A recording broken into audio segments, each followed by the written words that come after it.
So hi guys, first time kong ipapatikim sa mga alaga kong pusa itong creamy sticks galing kay Pitmara. So tingnan natin kung ano yung magiging reaction nila. Come on, try. You try. Wow! Nagustuhan ni Monday yung treat. Yung creamy sticks from Pitmara. Wow, sarap. Sarap naman yun.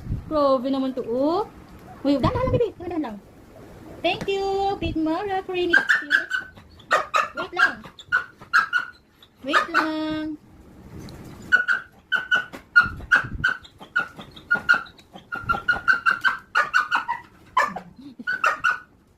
Gusto ni Mante yung Pitmara creamy sticks. Oh. Koko, quiet, Koko, quiet. Igad akong langga, oh. Ayan. Nagustuhan ni Lala yung creamy sticks from Pitmara. Uy, langgo. Para sa pusa man ito lang. Ay, dapat mo na fighting, please. Okay, okay. Hala. Pwede siya sa aso. Ayan. Hindi na siya sa pusa. Pwede rin sa aso. Ayan. Ayan. Ganda, galing. Sarap. Ayan. Sarap, sarap.